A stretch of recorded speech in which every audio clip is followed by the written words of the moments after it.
Hello అండి, అందరికీ నమస్కారం. Welcome to my channel. 13వ రోజు 13వ అధ్యాయము కార్తీక పురాణం. వశిష్ఠుడు ఇలా రాజాతో అంటున్నాడు. రాజా, ఎంత చెప్పినా తరగని ఈ కార్తీక మహత్య మహాపురాణంలో కార్తీక మాసంలో చేయవలసిన ధర్మాల గురించి చెబుతాను. ఏకాగ్రత చిత్తంతో విను అంటూ ఇలా చెబుతాడు.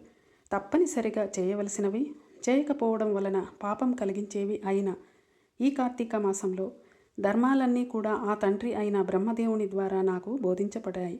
నీకు ఇప్పుడు వాటిని వివరిస్తాను, విను అంటూ. జనక రాజేంద్ర, ఈ కార్తీక మాసంలో కన్యాదాన, ప్రాతస్నానాలు, యోగ్యుడైన బ్రాహ్మణ బాలికులకు ఉపనయనం చేయించడం, విద్యాదాన, వస్త్రదాన, అన్నదానాలు ఇవి చాలా ప్రధానమైనవి. ధనం చేత పేదవాడు, గుణం చేత యోగ్యుడు అయిన బ్రాహ్మణ కుమారుడికి కార్తీక మాసంలో వడుగు చేయించి దక్షిణ సమర్పించడం వలన పూర్వజన్మ పాపాలు కూడా తొలగిపోతాయి. ఆ విధంగా తమ ధనంతో ఉపనయనం చేయించబడిన వాడు చేసే గాయత్ర జపం వల్ల దాత యొక్క పంచమహాపాతకాలు నశించిపోతాయి. 100 రావి చెట్లు నాటించినా, 100 తోటలను వేయించినా, 100 నూతులను దిగుబడులు బావులను నిర్మించినా, 10,000 చెరువులను త్రవ్వించినా వచ్చే పుణ్యం ఎంతైతే ఉంటుందో అది పేద బ్రాహ్మణ బాలుడికి ఉపనయనం చేయించడం వలన కలిగే పుణ్యంలో 16వ వంతు కూడా సమానం కాదు. ముఖ్యమైన విషయం గుర్తుంచుకో. మాగ్యం వైమాదవేమాసి చోత్తమం మౌంజి బంధనం కారయిష్యంతి తే రాజః దానం తత్వాతు కార్తికే. కార్తీకంలో ఉపనయనం దానం చేసిన తర్వాత వచ్చే మాఘంలోని వైశాఖ మాసంలోని ఉపనయనం చేయించాలి. సాధువులు పేద బ్రాహ్మణ బాలికలకు ఉపనయనం చేయించడం వలన అనంత పుణ్యం కలుగుతుందని ధర్మవేత్తలైన మనులు అందరూ కూడా చెప్పారు. అటువంటి ఉపనయనానికి కార్తీక మాసంలో సంకల్పం చెప్పుకుని పలానా వారికి నేను నా ద్రవ్యంతో ఉపనయనం చేయిస్తాను అని వాగ్దానం చేయడం వలన కలిగే సత్ఫలితాన్ని చెప్పడానికి స్వర్గలోకవాసులకు కూడా సాధ్యం కాదని తెలుసుకో. జనక నరపాల, ఇతరుల సొమ్ముతో చేసే తీర్థయాత్రలు, దేవబ్రాహ్మణ సమాధానాలు వలన కలిగే పుణ్యం ఆ ధనదాతలకే చెందుతుంది అన్న విషయం జగమంతా తెలిసినదే కదా. కార్తీకంలో తమ ధనంతో ఒక బ్రాహ్మణ బాలుడికి ఉపనయనంతో పాటు వివాహం కూడా చేయించడం వలన దాని పుణ్యం మరింతగా ఇనుమడిస్తుంది. కన్యాదానంతు కార్తిక్యాం యః కుర్యాద్భక్తితో నగా స్వయం పాపై ర్వినిర్యుక్తః పితॄణాం బ్రాహ్మణః పదం. కార్తీకంలో కన్యాదానం ఆచరించిన వాడు స్వయంగా వాడు తరించడమే కాక వాడి పితరులందరికీ కూడా బ్రహ్మలోక ప్రాప్తిని కలిగించిన వాడు అవుతాడు. ఇందుకు నిదర్శనంగా ఒక ఇతిహాసం చెబుతాను, విను అంటూ. ద్వాపర యుగంలో వంగదేశంలో దుర్మార్గుడైన సువీరుడు అనే రాజు ఉండేవాడు. లేడి కన్నుల వంటి సోగ కన్నుల గల సుందరాంగి ఒకరు అతని భార్యగా ఉండేది. దైవ యాగం వలన సువీరుడు దాయాదులచే ఓడించబడి రాజ్యభ్రష్టుడు అయి అర్ధాంగి అయిన సుందరాంగితో సహా అడవులలోకి పారిపోయి కందమూలాలతో కాలం గడుపుతూ ఉండేవాడు. ఇలా ఉండగా అతని భార్య గర్భవతి అయింది. రాజు నర్మదా తీరంలో పర్ణశాల నిర్మిస్తాడు. ఆ పర్ణశాలలోని రాణి ఒక చక్కటి కుమార్తెను ప్రసవిస్తుంది. సర్వసంపదలు శత్రువుల పాలైపోవడం, తను అడవులు పాలవడం, కందమూలాలతో బ్రతుకుతూ ఉన్న ఈ రోజులలో కడుపు పండి సంతానం కలగడం, సంతాన పోషణకు చేతిలో చిల్లిగవ్వ అయినా లేని దరిద్రం, వీటన్నిటినీ పదే పదే తలుచుకుంటూ తన పూర్వాకృత కర్మలను నిందించుకుంటూ అతి కష్టం మీద ఆ ఆడకూతురుని పెంచుకున్నారు సువీర దంపతులు. కాలగమనంలో సువీరుని కూతురు కూడా చక్కగా ఎదిగి నిజరూప లావణ్య సౌందర్యాలతో చూసేవారి నేత్రాలకు అందంగా కనిపించింది. 8 సంవత్సరాల ప్రాయంతో ఎంతో మనోహరంగా ఉన్న ఆమెను చూసి మోహితుడు అయిన ఒక ముని కుమారుడు ఆ బాలికను తనకిచ్చి పెళ్లి చేయవలసిందిగా సువీరుడిని కోరుతాడు. అందుకు రాజు, ఋషిపుత్ర, ప్రస్తుతం నేను ఘోర దరిద్రంతో ఉన్నాను కనుక నేను కోరినంత ధనాన్ని నువ్వు కన్యాశుల్కంగా సమర్పించగలిగితే నీ కోరిక తీరుస్తాను అంటాడు. ఆ పిల్ల మీద మక్కువ మరచిపోలేక ముని బాలకుడు, రాజా, నేను కేవలం మునికుమారుడినైన కారణంగా నీవు అడిగినంత ధనం తక్షణమే ఇవ్వలేను. తపస్సు చేసి దాని ద్వారా ధనం సంపాదించి తెచ్చి ఇస్తాను. అంతవరకు ఈ బాలికను నా కోసం భద్రపరిచి ఉంచు అని చెప్పి అందుకు సువీరుడు అంగీకరించడంతో ఆ నర్మదా తీరంలోనే తపోనిష్ఠుడై దాని ఫలితంగా అనూహ్య ధనరాశి సాధించి దాన్ని తెచ్చి సువీరుడికి ఇస్తాడు.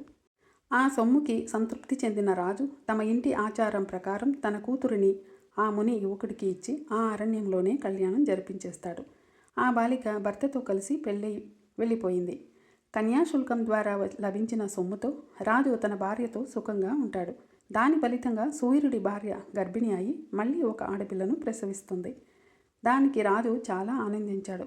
పెద్ద పిల్లను అమ్మి దానం రాబట్టినట్లే ఈ పిల్లను ద్వారా కూడా మరింత ధనాన్ని సంపాదించవచ్చు అని సంతోషిస్తాడు. బిడ్డ ఎదుగుతూ ఉంది. ఇలా ఉండగా ఒక యతీశ్వరుడు నర్మదా నదిలో స్నానం చేయడానికి వచ్చి అక్కడి వర్ణశాలలో ఉన్న సూర్యుడిని, అతని భార్యను, కుమార్తెను చూసి, ఓయి, నేను కౌండిన్య గోత్రం కలిగిన యతిని. ఈ అరణ్య ప్రాంతంలో సంసారయుతంగా ఉన్న నువ్వు ఎవరివి అని అడుగుతాడు.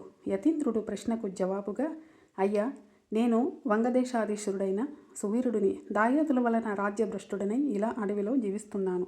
నా దారిద్ర్య సమం దుఃఖం నశోక పుత్రమారణాత్ నచవ్య దానగుణమనేన వియోగ ప్రియావహాత్ అంటూ, దరిద్రం కన్నా ఏడిపించేది కొడుకు చావు, లేకపోవడం కంటే ఏడవలసినది భార్య రాజ్యం, భార్య రాజానాం వియోగం కన్నా బయటకు ఏడవలేని అంతఃశల్య లాంటి దుఃఖం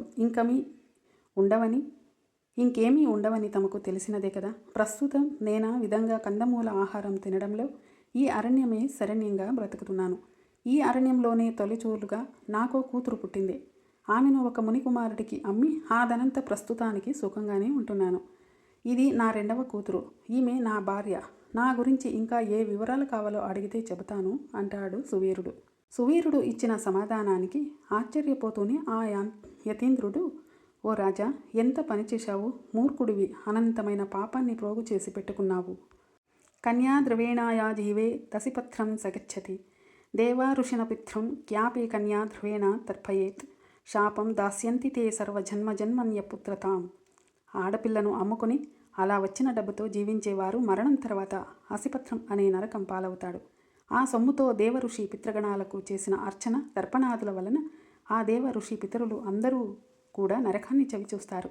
అంతేకాదు, కర్తకు జన్మజన్మలకు కూడా పుత్ర సంతానం కలగకూడదని శపిస్తారు. ఇక అలా ఆడపిల్లలను అమ్ముకుని జీవించడమే వృత్తిగా పెట్టుకున్న వాళ్ళు ఖచ్చితంగా రౌరవ నరకంలో పడతారు రాజా అంటూ ఈ శ్లోకాన్ని చెప్తాడు. సర్వేషాం హేవ పాపానాం ప్రాయశ్చిత్తం విదుర్బుధాః కన్యా విక్రయశీలస్య ప్రాయశ్చిత్తం న చోదితం అంటూ అన్ని రకాల పాపాలకు ఏవో కొన్ని ప్రాయశ్చిత్తాలు ఉన్నాయి. కానీ ఈ కన్యాశుల్కం అనబడే ఆడపిల్లని అమ్ముకునే మహాపాపానికి మాత్రం ఏ శాస్త్రంలోనూ కూడా ఎటువంటి ప్రాయశ్చిత్తము లేదు. కాబట్టి సువీర, ఈ కార్తీక మాసంలో శుక్లపక్షంలో నీ రెండవ కుమార్తెకు కన్యాదానపూర్వకంగా కళ్యాణం జరిపించు. కార్తీక మాసంలో విద్యా తేజశీల యువకుడు అయిన వరుడికి కన్యాదానం చేసినవాడు గంగానది సమస్త తీర్థాలలోనూ స్నాన దానాలు చేయడం వలన కలిగే పూజ్యాన్ని, తోచిన దక్షిణా సమేతంగా అశ్వమేధ లాంటి యాగాలు చేసిన వాళ్ళు పొందే సత్ఫలితాన్ని పొందుతాడు అని హితబోధ చేస్తాడు. కానీ నీచ బుద్ధితో కూడుకున్న ఆ సువీరుడు ఆ సజ్జనుడి బోధనలను కొట్టిపారేస్తూ, బాగా చెప్పావయ్యా బాపడా, పుట్టినందుగాను పుత్రధార గృహక్షేత్ర వాసోవాసు లంకారాలతో ఈ శరీరాన్ని పుష్టిగా ఉంచి సుఖించాలనే కానీ ధర్మం అంటూ కూర్చుంటే ఎలాగా? అసలు ధర్మం అంటే ఏమిటి? దానం అంటే ఏమిటి? ఫలమంటే ఏమిటి? పుణ్యలోకాలు అంటే ఏంటి?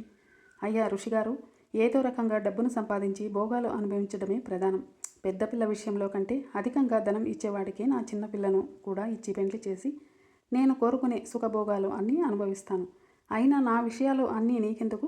నీ దారిని నువ్వు వెళ్ళు అని కసిరి కొట్టాడు. అంతటితో ఆ యతీంద్రుడు తన దారిన తను వెళ్ళిపోతాడు. ఈ సువీరుడు పూర్వీకులలో శత్రుకీర్తి అనే రాజు ఒకడు ఉన్నాడు. సమస్త ధర్మంగా ప్రవర్తించిన 100కు పైగా యాగాలు చేసినవాడు అయిన శత్రుకీర్తి తన పుణ్యకార్యాల వలన స్వర్గంలో ఇంద్రుడు మిగిలిన వారిచే గౌరవించబడుతూ సమస్త సుఖాలను అనుభవిస్తున్నాడు. సువీరుడికి యముడు విధించిన శిక్ష కారణంగా యమదూతలు స్వర్గం చేరుకొని అక్కడ సుఖపడుతున్న శత్రుకీర్తి యొక్క జీవుడిని పాశబుద్ధుడిని చేసి నరకానికి తీసుకొని వస్తారు.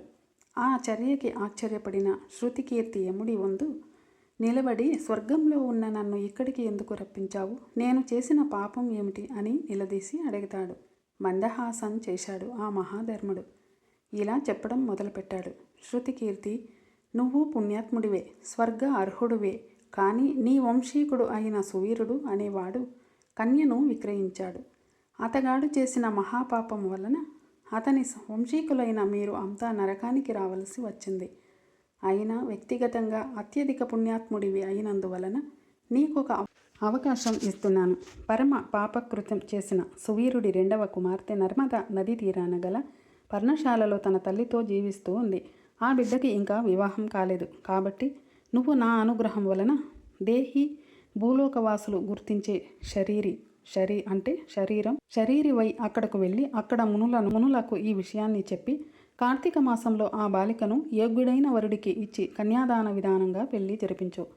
శృతికీర్తి, ఎవడైతే కార్తీక మాసంలో సర్వాలంకార భూషిత అయిన కన్యను యోగ్యుడైన వరుడికి దానం చేస్తాడో వాడు భూలోకాధిపతికి అర్హుడు అవుతాడు. అలా కన్యాదానం చేయాలనే సంకల్పం ఉండి కూడా సంతానం లేనివాడు బ్రాహ్మణ కన్యాదానం అందుకోబోతున్న బ్రాహ్మణుడికి కానీ ధన సహాయం చేసినట్లయితే ఆ ధనదాత కన్యాదాత పొందే ఫలాన్నే పొందుతాడు. అంతేకాదు, స్వలాభాపేక్ష ఆశించకుండా 2 పాడి ఆవులను చెల్లించి కన్యను కొని ఆ కన్యను చక్కటి వరుడికి ఇచ్చి పెండ్లి చేసేవారు కూడా కన్యాదాన ఫలాన్నే పొందుతారు. కాబట్టి ఓ శృతికీర్తి, నీవు తక్షణమే భూలోకానికి వెళ్ళి సువీరుని ద్వితీయ కుమార్తెను ఎవరైనా సద్బ్రాహ్మణుడికి కన్యామూల్యంగా దానం చేసినట్లయితే దాని ద్వారా నువ్వు, నీ పూర్వీకులు, ఈ సువీరుడు, ఇతరులు నరకం నుండి విముక్తి పొందుతారు అని చెబుతాడు యమధర్మరాజు. యమధర్మరాజు అనుగ్రహం వలన శరీరం పొంది శృతికీర్తి వెంటనే భూలోకంలోని నర్మదా నది తీరాన్ని చేరుకొని అక్కడి వర్ణశాలలో ఉన్న సువీరుని భార్యకు హితువులు చెప్పి వారి ద్వితీయ సంతానమైన ఆడపిల్లను సువర్ణ ఆభరణాలతో అలంకరణ చేసి శివప్రీతిగా శివార్పణమస్తు అనుకుంటూ ఒక బ్రాహ్మణుడికి కన్యాదానంగా అర్పిస్తారు. ఆ పుణ్యమహిమ వలన సువీరుడు నరకపీడా విముక్తుడు అయి స్వర్గం చేరి సుఖిస్తాడు. తర్వాత శృతికీర్తి 10 మంది బ్రహ్మచారులకు కన్యామూల్యాన్ని దారపోయడం వలన వారి వారి పితృపితామహ వర్గాల వారంతా కూడా విగత పాపులై స్వర్గాన్ని పొందుతారు. తర్వాత శృతికీర్తి 10 మంది బ్రాహ్మచారులకు కన్యామూల్యాన్ని దారపోయడం వలన వారి వారి పితృపితామహ వర్గాల వారంతా కూడా విగతులై పాపులై స్వర్గాన్ని పొందుతారు. తరువాత శృతికీర్తి కూడా యథాపూర్వకంగా స్వర్గం చేరుకొని తన వారిని కలిసి సుఖిస్తాడు. కాబట్టి ఓ జనక మహారాజా, కార్తీక మాసంలో కన్యాదానం చేసేవాడు సర్వ పాపాలను నశింపచేసుకుంటాడు అనడంలో ఏమాత్రం సందేహం లేదయ్యా. కన్యామూల్యాన్ని చెల్లించలేని వారు వివాహం కోసం మాట సహాయం చేసినప్పటికీ కూడా అమితమైన పుణ్యాన్ని పొందుతారు. రాజా, ఎవరైతే కార్తీక మాసంలో యథావిధిగా కార్తీక వ్రతాన్ని ఆచరిస్తారో వాళ్ళు స్వర్గాన్ని, ఆచరించిన వాళ్ళు నరకాన్ని పొందుతారు అనడంలో ఏమాత్రం సందేహం లేదని గుర్తించు అంటూ ఇలా 13వ అధ్యాయాన్ని ముగిస్తాడు వశిష్ఠుడు. 13వ రోజు త్రయోదశి పారాయణం సమాప్తం. మన ఛానల్ని ఫస్ట్ టైం చూసిన వాళ్ళైతే సబ్స్క్రైబ్ చేసుకోండి, లైక్ చేయండి, షేర్ చేయండి, ఇంకా మీకు తెలిసిన వారికి షేర్ చేయండి.